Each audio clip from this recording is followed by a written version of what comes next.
Hey SAU students, how you doing today? Guess what? I'm coming back to join you in about a week or so for the start of MML619.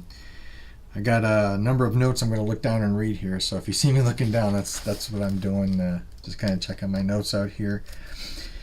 Well, first of all, let me just say I'm looking forward to coming back and connecting up with you guys again. Should be a good time. I'm looking forward to it. I enjoyed working with you and teaching you a few months ago now, whenever it was. So I'm looking forward to getting back into that with you. 619. These are the two texts that you need. I think you probably already know that by now.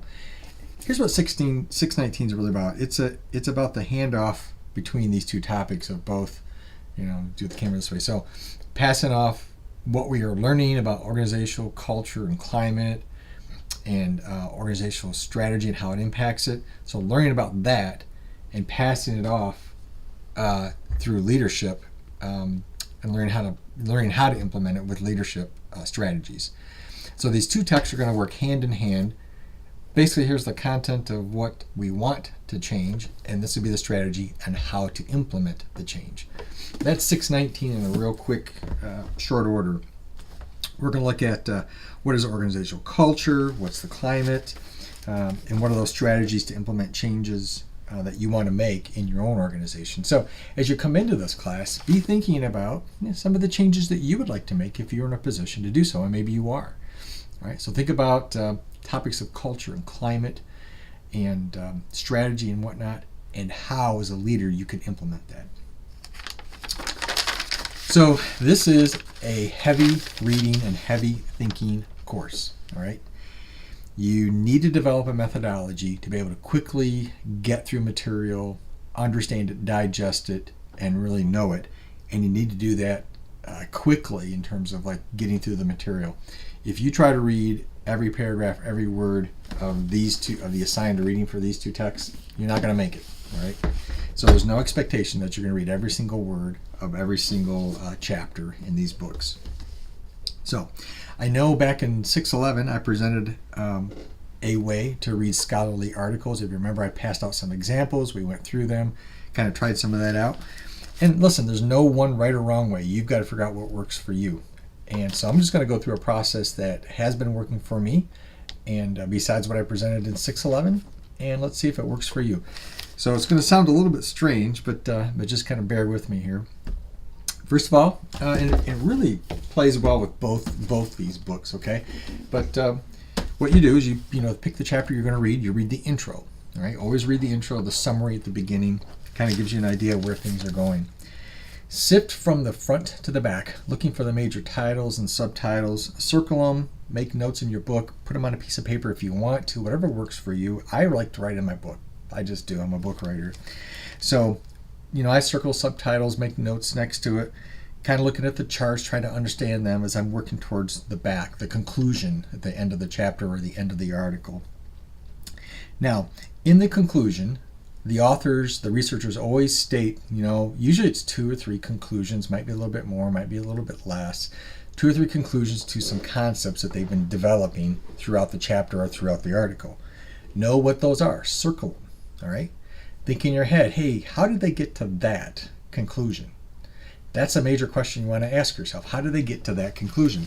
Because then, and here's what's going to sound strange, you're going to read the article backwards, not reading the text backwards, but reading the sections backwards, okay? So you're going to go on a fact-finding mission from the end, where you identify a particular concept that you want to know more about, read it backwards. So go into the next, go to the previous paragraphs or previous titled subsections and whatnot. So if you can find the answer to your question about how they got to that conclusion, and then from there, you work it back again. So you work your way all the way back to the front of the text. Again, I know that sounds a little strange, but it works for me, and it'll work for you. So the process of going from conclusion back to the intro for each concept or conclusion it's more inductive. Okay, when you read, you're going from a specific concept, working your way back up to some generalizations that the author has given you to get there, and you're going to be looking as you work your way backwards inductively. Look for the theories that help develop that conclusion. All right. So for me, asking the questions along the way as I read from a particular concept in the conclusion or a particular conclusion, I read it backwards through the text. I'm asking questions all along the way to get me to the next thing I want to look for near the front of the text. And it's like, really, it's an automatic filter, right? I just discount everything else as I'm working my way from the back to the front, and I'm looking for the answers to my questions as I get all the way to the front. Remember, most research articles, see if I can do this so you can see it, are written like a funnel. They start off in the beginning really wide, and then they narrow down to some specific concepts or conclusions that are at the end of the chapter, end of the article. And then in the between, they present their methodology, the data, their analysis, and that sort of thing. So what you're doing by reading backwards, you're starting with a particular concept and you're weaving your way back up into that funnel, kind of ignoring all the other stuff until you figure out all the answers that you've been asking yourself as you go. So again, reading from the end, from each conclusion at the end, helps you kind of navigate your way through that funnel. So here's my suggestion. Read the intro for each chapter. Sift through from front to back, just noting the titles and the subtitles. Don't read anything heavy there. Just look for the titles and subtitles and the chart so you can kind of get an idea of what's in there. Read the conclusions. Understand the conclusions. List out, again in the book and the margins or on a piece of paper, some of the major conclusions or the major concepts that they discussed and that they landed on some conclusions with. And then for each of those conclusions or each of those concepts that they mentioned in the conclusion area, work your way backwards. Don't take them all out at once. Just do one at a time. Work your way backwards through the text, back to the front. Asking yourself questions all along the way. So it works for me. Maybe it'll work for you too, hopefully. Okay, so we have class on Wednesday, November the 29th. We start at 6 p.m. sharp. I need to ask you to be there at 6 p.m. sharp. We have 2 hours, okay? 2 hours, and you know me, I'm going to pack it full.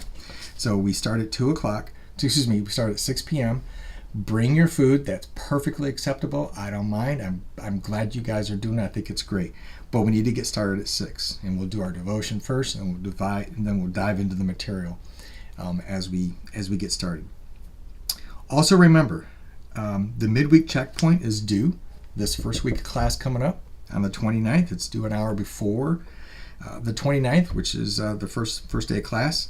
And as a reminder, I'm using the MML Grading Rubric, the writing rubric that you should be used to that by now. It's what I graded to you before, and I'm certainly going to be using it again. You should be all experienced with using that by now. It's been months since you've been introduced to that rubric, and while I gave some grace in the beginning, not so much anymore. Okay, so I'm going to be holding you to that rubric and grading you to it. I expect good quality APA papers from master students like yourself. You're almost halfway through your program. You need to be able to write a good paper, and I know you can do it. Okay, I think that's it. I'm excited again to rejoin you guys and be a part of your cohort, and looking forward to that. And if I forget to say, I'll say it right now. Have a great Thanksgiving with your family. And oh, by the way, the course is open. All right, thanks.